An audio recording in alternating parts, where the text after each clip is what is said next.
Shalom Pak Bambang, saya mau izin bertanya. Benarkah Yesus itu hanya seorang nabi? Mohon pencerahannya. Nabi itu menurut agama apa dulu? Pertanyaannya gitu. Kalau nabi menurut agama Islam misalnya ya, seorang yang menerima wahyu Tuhan tidak wajib menyampaikannya kepada umat. Kalau Rasul, seorang menerima wahyu dan wajib menyampaikannya kepada umat. Itu kan Islam. Di dalam Kristen, nabi itu berkaitan dengan kata pengkabar atau haroeh, pelihat. Jadi nabi itu sesuatu yang memiliki nubuat untuk masa depan yang belum terjadi. Makanya disebut dalam bahasa Yunani prophetes. Jadi dalam iman Yahudi dan iman Kristen definisinya beda. Nah, makanya Yesus itu hanya nabi. Kenapa disebut Tuhan? Pertanyaan harus diurai dulu makna nabi itu apa, ya toh? Tidak boleh kita kemudian memaksakan definisi kita kepada orang lain. Nah, ketika saudara muslim mengatakan bahwa Isa itu Rasulullah, Musa itu Rasulullah, tiba-tiba lihat Paulus Rasul, ini Rasul palsu ini. Istilahnya sama tapi pemaknaannya beda. Dalam ajaran Yahudi dan Kristen itu Musa tidak pernah disebut Rasul, tetapi Nabi. Gitu. Abraham disebut Nabi, tetapi tidak pernah disebut Rasul. Rasul itu bahasa Ibrani saliyah, bahasa Aramnya salihah, artinya utusan, kongregasi. Dan Yesus disebut Rasul juga dalam Ibrani pasal 3 ayat 1, tapi maknanya Rasul di situ adalah utusan Tuhan dalam sakramen penebusan dosa. Seperti imam besar dulu adalah utusan Tuhan yang mewakili 12 suku Israel. Diasisteni oleh 70 tua-tua kan itu kan. Maka pola ini persis diteruskan oleh perjanjian baru. Yesus adalah imam besar perjanjian baru, makanya dia disebut Rasul, mewakili 12 suku, sekarang dirohanikan. 12 suku itu sekarang adalah gereja, ya. 70 murid, tapi bilangannya tetap sama, ada imam besar, ada 12 murid, ada 70 murid. Itu kan gambaran Yudaisme tentang imam besar yang menjadi utusan mewakili 12 suku, biasanya imam Lewi kan. Kemudian ada 70 tua-tua, ya, itu yang tercatat di sana.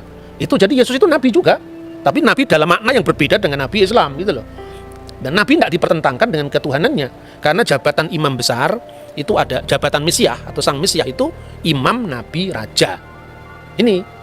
Jadi Mesias itu raja, Mesias itu nabi, Mesias itu imam, itu dalam iman kita. Kalau soal Tuhan, kita kalau menyanyi di gereja-gereja karismatik, gereja-gereja Pentakosta itu kan Yesus Tuhan dan Allah kami itu kan.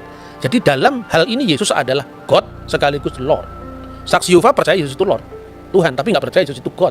Karena apa? Dia masih rancu dalam memahami Yohanes pasal 1 ayat 1. Jadi Yesus disebut Allah itu bukan kemanusiaannya itu adalah Allah, tidak, tapi praeksistensi. Sebelum firman menjadi daging, firman itu sudah ada dan firman itu adalah Allah.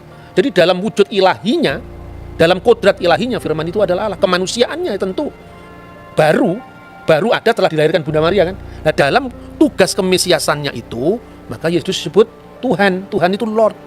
Dari mana teksnya? Kalau kita membaca misalnya di dalam Injil Markus ya, pasal 12 ayat 29 dan seterusnya, itu jelas ketika Yesus ditanya hukum apa yang paling utama dari segala hukum yang ada. Misvah Harishona.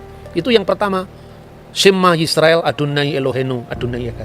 Shema Yisrael Adonai Elohenu, Adonai Echad. Dengarkanlah wahai Israel, Tuhan Allah kita, Tuhan itu esa. Itu yang menunjuk kepada Godhead, keilahian, divine of Jesus Christ. Tapi kalau kita membaca ayat-ayat selanjutnya, misalnya di dalam pasal 12 mulai dari ayat 30 berapa ini? 37 38 ya. Pada suatu kali ketika Yesus mengajar di Bait Allah, ia berkata, bagaimana ahli-ahli Taurat dapat mengatakan bahwa Mesias adalah anak Daud? Daud sendiri oleh pimpinan Roh Kudus berkata, Tuhan telah berfirman kepada Tuanku, duduklah di sebelah kananku sampai musuh-musuhmu kutaruh di bawah kakimu. Daud sendiri menyebut dia tuannya. Bagaimana mungkin ia anaknya pula? Orang yang besar jumlahnya mendengarkan dia dengan penuh minat.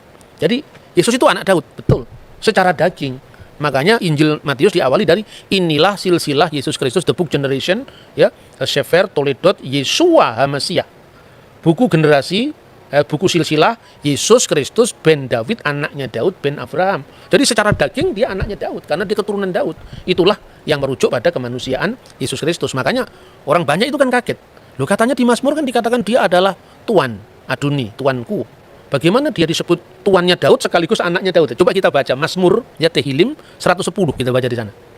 Ayat 1 dulu, ayat 1 dulu. Mazmur Mesianik. Ya, Mazmur Mesianik, betul. Le David Mismor, Neum Adonai Ladoni, Sef Lemini Ad Asid Oyefeha, Hadom Relak Leha, menjadi tumpuan kakimu. Jadi kalau di sini diterjemahkan secara bebas begini, Mazmur Daud, Tuhan mendeklarasikan kepada Tuanku, duduk di sebelah kananku, sampai ku buat musuh-musuhmu menjadi tumpuan kakimu.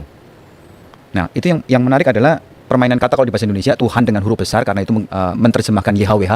Sedangkan yang satu adalah ladoni, Tuan, benar-benar Tuan. Nah, Tuhan itu Tuan di atas segala Tuan. Gitu. Nah, yang menarik di sini yang ayat keempat kali ya, Pak. Ini tentang keimaman.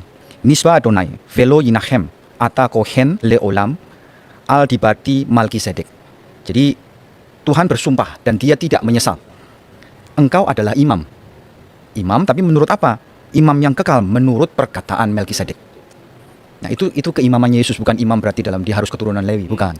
Tapi dia adalah imam menurut Melkisedek. Makanya tadi disebut ada 3 matra atau 3 aspek dalam gelar Mesias, yaitu raja pertama ya.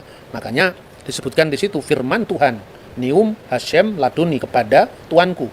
Nah, dalam bahasa Indonesia tadi betul dikatakan Mas Edward bahwa kalau Anda membaca bukunya Muhammad Yamin, Kamus Melayu abad 18-19 itu Tuan segala Tuan, itu Tuhan. Jadi huruf H di sini menekankan ketuanan di atas ketuanan. Jadi penguasa segala penguasa. Dalam makna ini Yesus disebut Tuhan. Duduklah kamu di sebelah kananku. Apa konteksnya? Bukan berarti ada 2 kursi, terus Allah di sebelah kiri, Yesus di sebelah kanan, bukan seperti itu. Itu artinya apa? Ruang Maha Kudus, tempat Sekinah ilahi, artinya kehadiran ilahi, itu sebelah kanannya adalah istana Daud. Jadi artinya bahwa Mesias itu akan menjadi raja kekal menurut dinasti Daud selama-lamanya. Maka duduklah kamu seflimini, duduklah kamu di sebelah yamin, sebelah kananku, selama-lamanya. Itu aspek kerajaan ya. Pada saat orang Majus membawa persembahan itu ada 3. Emas, kemenyan, mur. Emas itu kerajaan, menyimpulkan tentang raja. Kemenyan itu tadi yang ayat 4. Engkau adalah imam besar menurut aturan Melkisedek. Artinya Melkisedek itu kan tidak berbapak, tidak beribu, tidak bersisilah, bukan berarti dia tidak punya bapak sungguhan. Ini ungkapan dalam bahasa kitab suci dan sesuai dengan apa yang lazim saat itu. Kalau di sidang pengadilan, ibunya diketahui, tapi bapaknya sudah mati, tidak diketahui. Ibunya bernama Miriam, bapaknya tidak diketahui, tidak berbapak. Ya, apater, bukan artinya dia lahir dari batu, bukan seperti itu. Itu konteksnya ungkapan-ungkapan seperti ini kalau orang awam kan sulit ya. Makanya kalau tidak paham membaca Alkitab dalam bahasa bahasa terjemahan letterlock, seperti yang misalnya terjemahan baru, silakan membaca Alkitab bahasa Indonesia masa kini, yaitu namanya terjemahan dynamic equivalent translation. Jadi diterjemahkan sesuai dengan maknanya, bukan bentuk bahasanya. Itu menarik. Jadi yang pertama raja, yang kedua imam, lambangnya adalah kemenyan, dan mur itu lambang penderitaan. Sekaligus juga bahan wangi-wangian kan mur itu. Jadi maka ketika Yesus itu diminyaki dengan minyak wangi dan mur, itu melambangkan via dulurusannya. Maka imam, nabi, raja. Nabi ini merujuk pada figur hamba Tuhan yang menderita yang dinubuatkan di dalam Yesaya pasal 53, Mazmur pasal 20 ayat 17. Jadi artinya kita tidak boleh menilai agama orang itu dari sudut pandang kita, tidak akan pernah bisa ketemu. Ini kan musimnya debat sekarang ya. Kalau musim durian itu lebih enak. Habis makan durian, makan manggis. Kalau musim debat begini, orang menang-menangan, tidak tahu metodenya bagaimana berbicara tentang agama lain ya. Kalau nanti nggak cocok terus merasa kalah, pembunuhan karakter, nyerang pribadi, itu bukan Indonesia itu. Indonesia tidak seperti itu. Jauh sebelum bangsa lain itu punya kesadaran tentang multikulturalisme, kita sudah punya Bhinneka Tunggal Ika. Jadi kira-kira seperti Oke Pak Bambang, penjelasan Anda sangat mencerahkan dan menguatkan iman kami. Terima kasih, Tuhan Yesus memberkati.